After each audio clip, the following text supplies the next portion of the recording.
destiny is calling, even now. Many of you listening to me have been beautifully equipped to live in a world that no longer exists. But I want to give you a new word for change, and that word is evolution. And you are either going to evolve or expire. See, everything changes. The economy changes, relationships changes. We change mentally and emotionally and physically, and you are either dying or you are either living. Every time you made a change, you got hurt. And so this is why when you hear the word change, there is a mental block. You cannot change because you have equated change with pain. Every time you have changed, you feel pain. You stepped out of one relationship to another and you feel pain. You leave one neighborhood to another and you feel pain. You go from one job to another and you feel the fire of transition. So every time you hear the word change, you see pain. Every time they say it's time to make a difference, every time they say you need to go from this place to that place, all you can see is blood in your eyes. All you can feel is the blood and trauma in your mouth, hypnotized by the pain of change. Evolve your belief system. Change is not pain. See change as growth. See change as transformation. See change as evolution. See change as necessary. See change as critical. See change as inevitable. And the more and more you start to see that change is not pain, you're going to see transformation. Your life's going to experience a quantum leap because now, even though in your childhood you were traumatized because of change, your history is not your destiny. See, those of you who will evolve, who are willing to evolve, you will inherit the future. Those of you who are willing to take everything you do to the next level, you will inherit the future. It is the individual who is willing to become more. Change is inevitable, and you are either changing for the worse or changing for the better. You decide. Change is an invitation to the future. If I can change, I can have my future.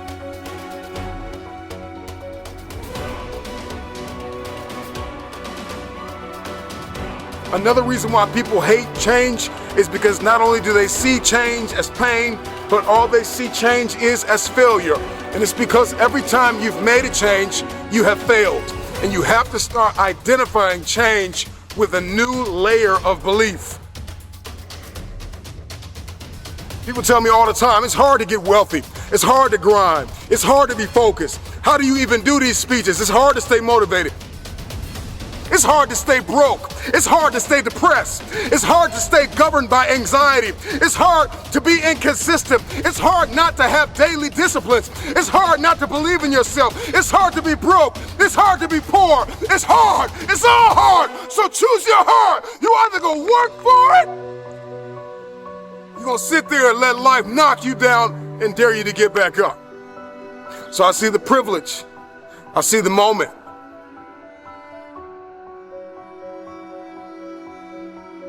I see change as pleasure. I see change as transformation. I see change as evolution. I see change as beauty, brilliance. I see change as the future. I see change as necessary. I see that if I don't change, there is a generation of people who are going to be stuck in the same place. If I don't evolve. See, the marketplace rewards those who have evolved. The marketplace rewards those who have become more valuable. You will be rewarded for the pain.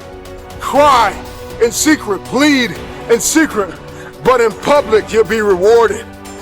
And if everything you listen to goes over your head, you are going to miss your moment and stay living in the midst of the madness of impossibility, the lie. Somebody lied to you and told you that it was impossible.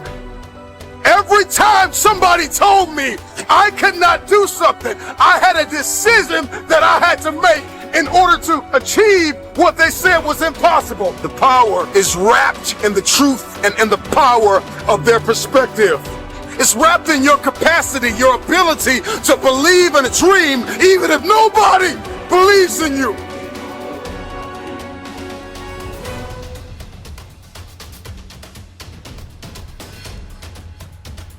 Destiny is calling.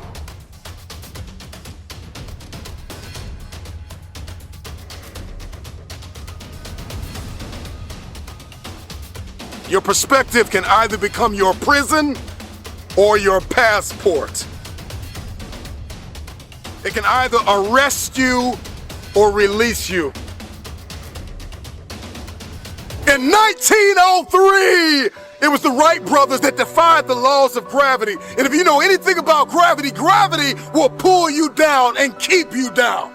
It will stop you from flight. It will stop you in your tracks. If you believe in something, metaphorically speaking, gravity will hold you down, it will hold you back, and it will dare you to fight.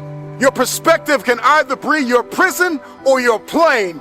I don't know about you, but today, I made the decision to defy the laws of gravity. The first successful heavier-than-air powered aircraft was designed and built by the Wright brothers. They flew it 4 times on December 17, 1903, near Kill Devil Hills, about 4 miles.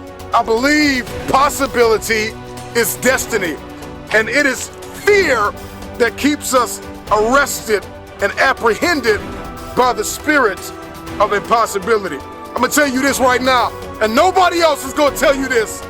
Impossible is a spirit, and you've got to arrest that spirit or it will arrest you. Impossibility is like a soda fountain, the easy way out, the path of least resistance, because to say something is impossible, to give up, to cop out, to fill your cup of carbonated excuses, it tastes good, but it doesn't sit well as it goes down into your system. To remove the 2 letters is the grit of existence, the binding faith of hope to your chest and letting your heart beat.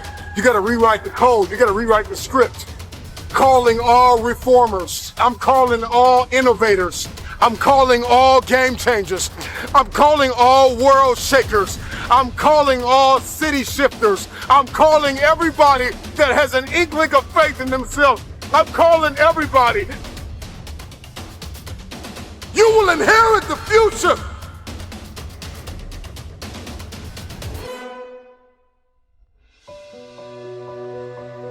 We gotta rewrite the code in our soul, because it's a matter of the soul, it's a matter of the will.